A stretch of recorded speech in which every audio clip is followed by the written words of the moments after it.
Welcome back to the Grind and Gratitude Show. I just want to say cheers to me. I just hosted my very first in-person meetup. It was a personal development, business growth, and connection building event, and I did it. It was successful. So many people loved it. And so I want to talk to you about this. How to take action when fear gets in the way. Let's talk about that. Welcome back to the Grind and Gratitude Show. Sipping my nice cool beverage here. I want to talk to you a little bit about fear. And not only fear, but how do you take action when fear strikes? See, recently I just had my very first in-person meetup, and it was amazing. We had some really dope entrepreneurs and some really cool people show up to the event. And there was a lot of sharing and vulnerability and a lot of people telling stories about not feeling enough and not wanting to take action because they were afraid of what other people would say. So that led me to this. In celebration of me doing my very first in-person event, I also want to talk a little bit about how fear has stopped me from doing this event a long time ago. See, a while ago I thought about doing an event and fear really got in the way. I thought, what if people don't show up? What if I put all this money out to do an event and no one shows up? Or what if people show up and they don't like the event? Or what if I put all this information out there and people look at it and they don't support me? So I had all these things going on in my mind. And what I realized is that you just have to do it. You got to take action. There's always going to be fear. There's always going to be, what if this doesn't work out? There's always going to be, what will they say if I fail? There's always going to be, what if I fail? How am I going to feel? There's always going to be that. But we have to learn to take action in the midst of fear. So I want to share 4 tips with you that help me power through fear and write my book and start podcasts and speak on stages and do events, even though I'm terrified. The very first thing that I realized is this. You got to acknowledge the fear. So many people run from what they're afraid of. They don't acknowledge that they're actually afraid. And they just make excuses and don't really address the fact that it's outside of their comfort zone. They're afraid of what might happen if they don't fail, if they don't succeed. And so you got to acknowledge the fear. And by taking action, you're actually taking on that fear. You're stepping outside of your comfort zone. And that's what it takes if you want to take your life or your business to another level. You got to acknowledge that you're afraid. You got to acknowledge where that fear comes from. Where is that fear coming from? Whose voice is it in the back of your head telling you you're not good enough? You're not smart enough? Because it's probably not your voice. It's probably somebody else who said that to you in the past. So acknowledge the fear. Understand that a fear is a part of the journey. It's a part of the process to personal growth and personal development and business development. You're always going to be a little bit afraid. But you got to acknowledge at first that you're afraid. And that's okay. All of us are afraid of something. The second step, if you really want to learn how to push through fear and take action, is you got to break down the overwhelm.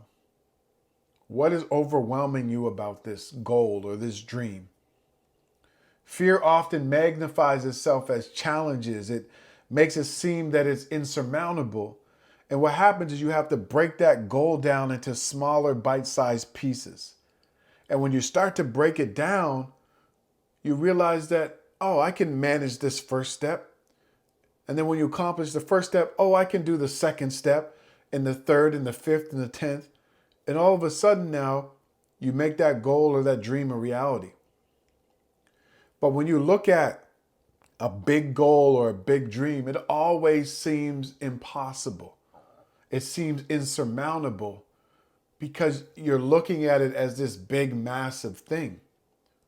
You have to learn to break it down into smaller steps.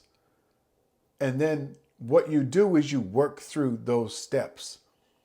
And that helps you to kind of alleviate some of that overwhelm of this really big, audacious goal or big, audacious dream. And so I had to learn how to do that. When I wrote my book, You Have the Keys Now Drive in 2014, I was so afraid of what other people would say. I knew that I wanted to write this book.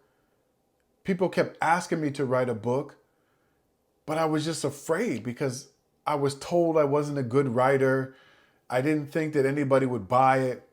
And so what happened was I had this idea of writing a book and it just seemed so overwhelming. It just seemed like such a big thing. I didn't know any authors personally. And so for me, it was just this really big, overwhelming thing. And then when I sat down and I wrote out all of the steps that it's going to take to launch this book, it was a lot of steps, but it just took away a lot of that overwhelm. I thought, okay, I can commit to writing, 30 minutes, a couple of times a week. Okay, I can commit to this. I can commit to getting the book cover done. I can commit to all of these things. And as I started crossing each of those tasks off the list, the overwhelm started to subside. So maybe that's the case for you. Maybe you have a big goal or a dream and it just seems so overwhelming and so big that you'll never make it happen. But maybe what you have to do is just break it down into smaller bite-sized pieces so it's not as overwhelming. Try it. I'd love to hear from you in the comments. Let me know if you've ever done this. Let me know if you've achieved a big goal or big dream in the comments below. The third thing is you have to learn to embrace failure. It's a stepping stone towards greatness. It's a stepping stone towards achieving something you've never been able to do. Some of the most successful people in the world have failed many, many, many, many times. And so for you to look at failure as final, that's not true. It's not true unless you quit. Failure provides lessons. It gives us an opportunity to redirect, to figure out new ways to make it happen, to tap into our resourcefulness, our creativity, our curiosity. So don't look at failure as final. Look at failure as an opportunity to learn and to grow so that you can make that dream a reality. You can do it. You can achieve anything that you want. But you have to understand that fear is going to be there. And you have to do things afraid. The fourth and final tip that I really want to share with you that's going to help you to take action in the midst of fear is you have to cultivate a growth mindset. So many people have a fixed mindset. A fixed mindset means that things are just the way that they are. I can't change them. I can't do anything about it, so I'm just going to stay where I am. Fixed mindsets are very limiting. They hold you in place. You don't think that you can do more. Whereas a growth mindset, you understand possibility. You understand that you can figure things out. You understand that you're resourceful and creative and curious. A growth mindset understands that just because I don't know it now, I can figure it out in the future.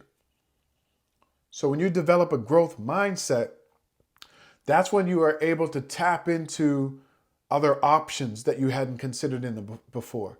That's when you're able to bounce back from a setback quicker. That's when you're able to find out, maybe I don't have the resources and the skills to make this happen, but who can I tap into that does? That's a growth mindset. And I meet so many people that have a fixed mindset. Oh, Coach Stone, I grew up in low-income housing. I grew up in the projects. I'm never going to amount to anything. I'm stupid. I didn't do well in school. I'm not smart. We get all of these limiting beliefs in our mind. And we have this fixed mindset based on our past and our history and failures and mistakes. And it holds us in place. We have to learn to develop a growth mindset if you want to take action in the midst of fear. It's going to be uncomfortable. You're going to have to stretch yourself. You're going to have to think beyond where you are. But embracing that and understanding that maybe there's other solutions out there I didn't consider. Maybe I just need to connect with the right person. Maybe I need to step back and look at this from a different angle. That's what happens when you have a growth mindset. You look at those roadblocks as just roadblocks. You don't look at that as being the end to your journey. You figure out a way to get around or over or through them. So if you want to learn how to take action in the midst of fear, try doing those 4 things. I've had to do those things many, many times. I have to face my fears all the time. I just did that recently with launching my very first in-person event, and it was successful. So many people ask me, hey, Coach Stone, when is the next one? But it's a journey. We're all afraid. We all have a fear of failure. We all have a fear of what other people will say. We all have this fear of success. But we have to take action on our goals and our dreams in the midst of fear. I hope this was helpful. I would love to hear from you. Please leave a comment here on YouTube, or if you're listening on your favorite podcast platform, send me a message on Instagram at I am Danny Stone. And as always, share this with a friend that you know needs this message. If you love this, check out this next episode.